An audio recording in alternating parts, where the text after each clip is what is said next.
Some documentaries are informative, others are provocative, and even more are creepy. I Just Killed My Dad is a new documentary series on Netflix, and this one, it's downright aggravating. Anthony Templet shot his father and never denied it, but why he did it is a complex question with profound implications that go far beyond one family. This 3-episode documentary series explores the psyche of Anthony, leading up to the events of June 3, 2019, and the journey of his mental and emotional aftermath. Now, I got a couple of munchies to try out, so if you are interested, stick around to the very end of the video for that. So this docuseries is 3 episodes that are each about 45-ish minutes long. Now, this starts off with a 911 phone call that informs the police that a teenager has just shot his dad. From there, this becomes a maddening and frustrating look at a criminal case and a boy's life that hangs in the balance. Now, it's never in question that Anthony shot his dad, but the why is what drives this narrative. Now, this is a minor spoiler, but there's this one detective that they interview, and this dude is just a trash human.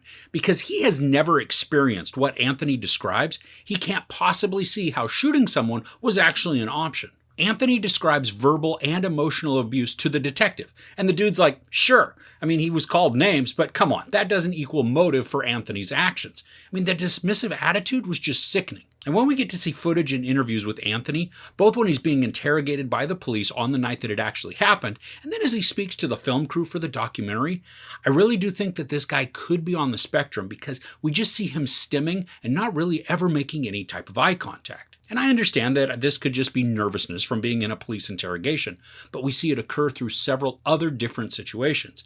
Now, there was zero mention of this at all, even in the follow-up or end credit title cards. Now, some of the storytelling in this seems to contradict itself, at least in how the order of events play out.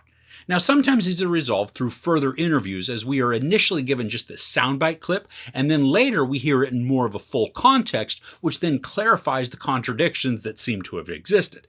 Now, I'm not a huge fan of that type of editing because it sensationalizes certain aspects when maybe they're not nearly as exciting in reality. The story is very engaging and it's heartbreaking. I mean, my stomach was turning through a lot of this as more and more about Anthony and his upbringing were brought to light. Now, the number of times that this young man was let down by those that should have been looking out for him, I mean, it was disgusting. And it made me pause the show more than a few times to express how much I wished bad things on whoever was speaking and then telling of their inaction within Anthony's life. All the interviews look great. They're exactly what you come to expect from a documentary interview, both effective in capturing the subject's emotion and also varying the angles to provide a lot of visual interest. You know, the justice system is a weird one. Anthony's case transitions and morphs several times, and almost always the consequences were getting more strict. Now, I'm glad we get to hear from some psychologists as they can then shed light, and unbiased light at that, on Anthony and his mental state. And through this, I mean, so much is also uncovered, and I think the findings are pretty sad. Now, something that bothered me a bit in this is how some of the interviewees came across. It's bothered me because the people seem to be looking out for themselves more than Anthony, even though they were also helping him. I mean, it's kind of an odd dichotomy. Now, Anthony's lawyer is kind of a bulldog, as he grew up in some rough circumstances, and he can empathize with Anthony. But this dude at times, he came across like he was on some kind of reality TV show and was puffing himself up with marketing spin to always keep him in the best possible light. And this has nothing to do with his legal prowess, just how he came across in the interviews. I mean, it seemed like his ego was prominently on display through many of his actions, and then it appeared that the dude was in it more for self-promotion. And I'm sure he had good motives too, for the benefit of the doubt. Now, Anthony's stepmom is also a piece of work. There are elements within his upbringing that she was privy to and kept quiet or just didn't intervene. I mean, yeah, she was also living in the same household as Anthony and then subjected to some of the same treatments, but still, she's the adult and she witnessed things that detrimentally affected a kid. And she's not really easy to sympathize with either. And then she details out everything that would make us feel that lack of compassion towards her.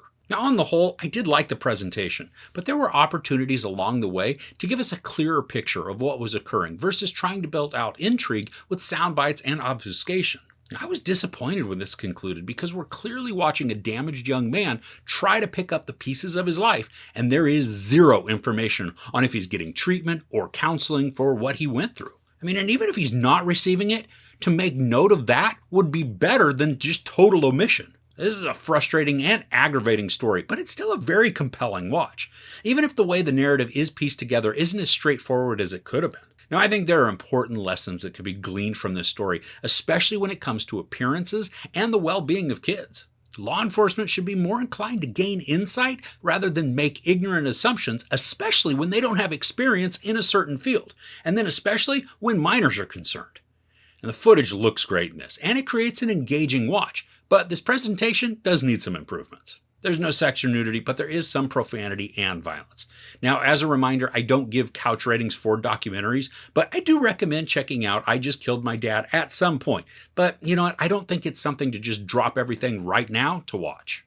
So are there any compelling documentaries that you've seen lately? Let me know about them in the comments below. All right, so I wanted to tell you about 3 different kinds of munchies that I found. Now, 2 are from Trader Joe's, so I know that they're probably not accessible outside of the US, but maybe they're available online if they sound good to you. I got a Trader Joe's sparkling lemonade and a chili pineapple kettle corn. We'll see.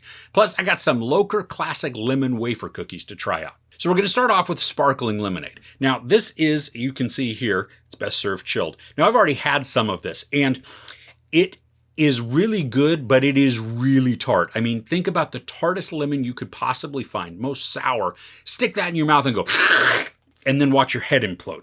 So I grabbed a glass, filled it with ice, poured this in there, and took a big sip and went, oh gosh. My wife was like, hey, how was that? And I said, you know what? It wasn't bad, because what I did is I took my glass of lemonade, I poured a little bit of raspberry syrup in there, and then I finished it off with vodka.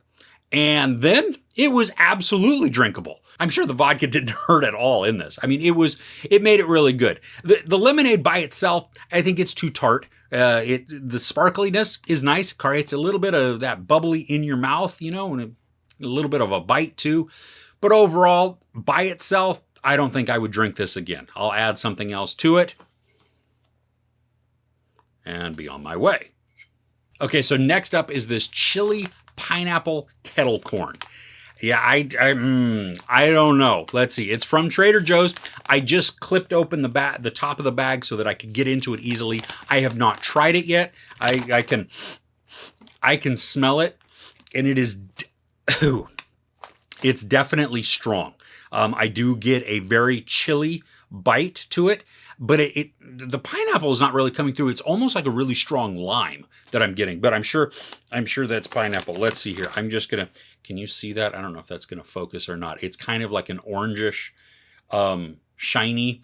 I have learned from the past popcorns that some of these are just downright disgusting. And so I am not putting a handful of these in my mouth, because if you want other videos, you can find those. But yeah.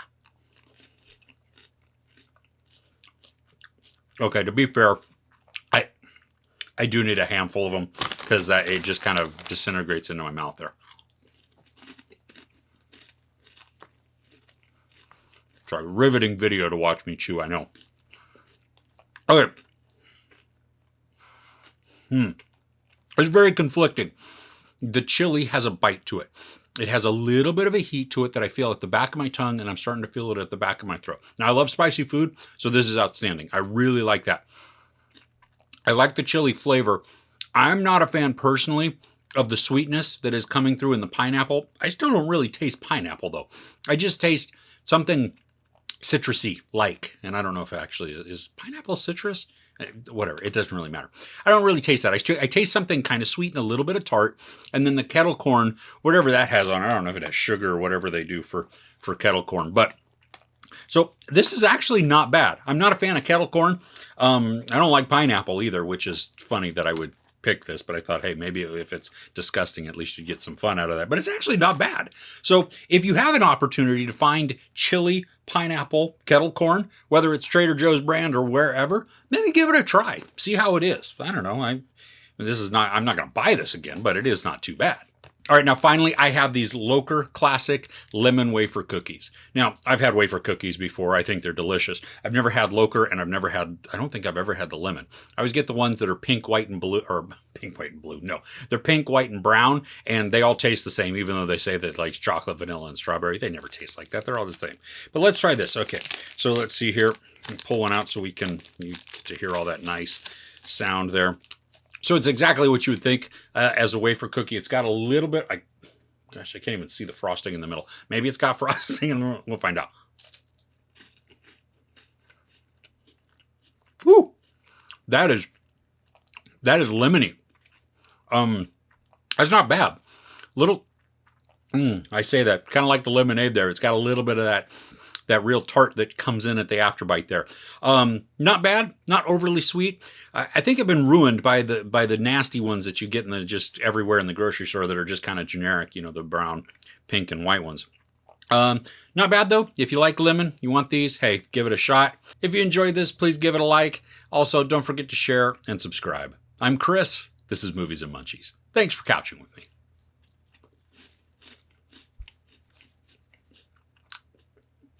Yeah, not too bad.